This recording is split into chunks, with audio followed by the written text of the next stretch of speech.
नमस्कार दोस्तों, कैसे हैं आप सब। आई होप आप सब अच्छे होंगे, स्वस्थ होंगे, मस्त होंगे, खुशहाल होंगे, मज़े में होंगे। तो चलिए, इस जो मैंने कहानी आप लोगों को सुनाई थी उसका पहले भाग के बाद अब मैं आप लोगों को सुनाने जा रही हूँ इस कहानी का दूसरा और अंतिम भाग। और आप मुझे प्लीज़ कमेंट के सेक्शन में जाकर बताइएगा कि आपको मेरी कहानी कैसी लग रही है। मेरी जो कहानी है ये सत्य घटना पर आधारित है, सिर्फ इसमें पात्रों के नाम बदल दिए गए हैं। कहानी बिल्कुल सच्ची है। तो आइए समय ना बर्बाद करते हुए हम कहानी का आगे सुनते हैं क्या हुआ।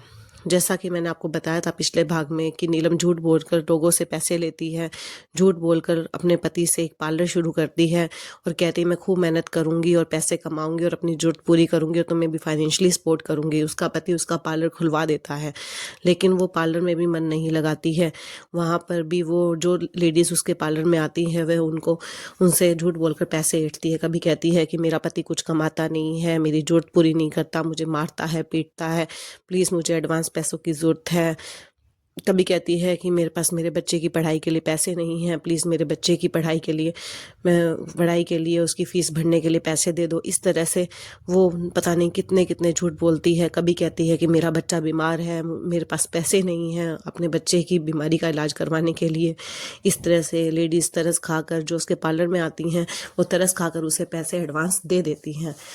लेकिन वो ये पैसे लेकर अपनी किट्टी में डालती है। किट्टी वो 20,000 तक की ज्वाइन कर लेती है, जबकि उसकी जो पैसों की कंडीशन थी उसको तो वो 2,000 निकालने तक मुश्किल थे, लेकिन फिर भी वो 20,000 तक की किट्टी में ज्वाइन हो जाती है। वहाँ से जो पैसे मिलते हैं उन पैसों से वो अपने शौक पूरे करती है। उसे शौक होता है महंगे पर्स का, महंगी ड्रेसेस का, महंगी ज्वेलरी का, पता नहीं क्या क्या शानो शौकत भरी ज़िंदगी जीने का। इस तरह से वो अपना लिविंग स्टैंडर्ड सुधारती है, लेकिन सिर्फ सारा पैसा अपने ऊपर लगाती है और अपने पति से झूठ बोलती है कि मेरी सहेली ने गिफ्ट किया है, मेरी सहेली बहुत अमीर है।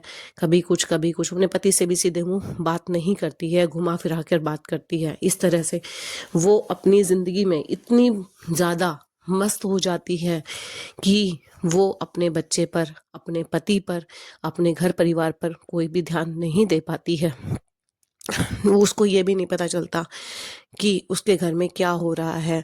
वो ये भी ध्यान नहीं देती कि उसका बच्चा, उसका पति समय पर खाना खा रहे हैं या नहीं खा रहे हैं, घर में साफ सफाई हुई है या नहीं हुई है। वो महंगी महंगी पार्टियों में जाती है, वहाँ ड्रिंक करती है, महंगी गाड़ियों में घूमती है, अपना स्टैंडर्ड, अपना स्टेटस बना के रखती है, लेकिन घर में खाना नहीं बनाती है, देर रात घर पे आना, घर की कोई जिम्मेवारी ना उठाना। इस तरह से वो पूरी तरह से अपने आप को बिगाड़ लेती है।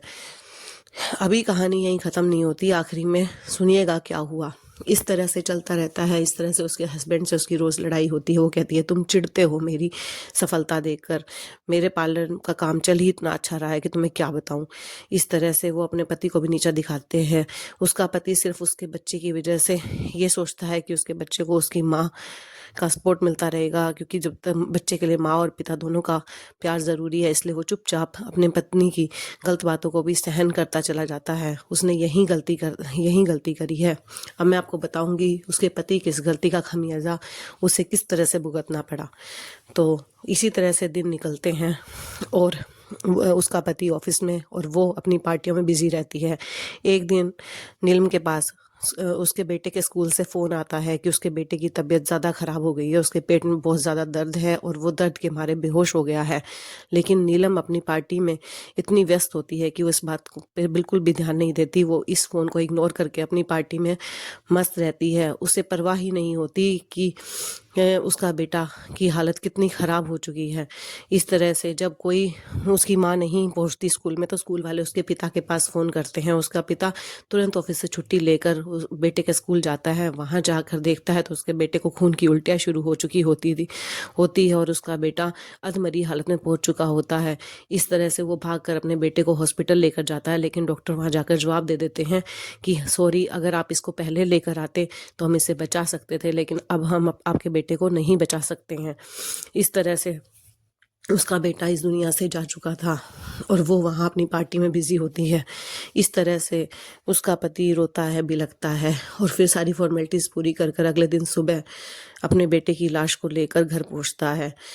वो नीलम जो है वो रात को लेट नाइट घर पे आती है, उसे ये भी होश नहीं रहता कि उसके घर में उसका पति और उसका बेटा नहीं है।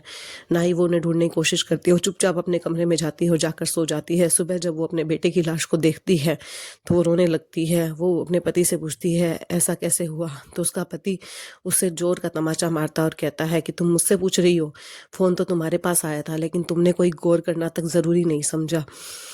आज तुम्हारी वजह से हमारा बेटा हमारे बीच में नहीं रहा। जब हमारा बेटा ही हमारे बीच में नहीं है तो तुम मेरी ज़िंदगी में रहकर करोगी क्या, मेरी ज़िंदगी से निकल जाओ। इस तरह से वो रोती है, बिलखती है, अपने पति से माफ़ी मांगती है, लेकिन उसका पति उसे माफ़ नहीं करता और उसे घर से निकाल देता है। इस तरह से नीलम अपने बेटे से दूर हो जाती है और उसकी हंसती खेलती गृहस्थ ज़िंदगी भी बर्बाद हो जाती है।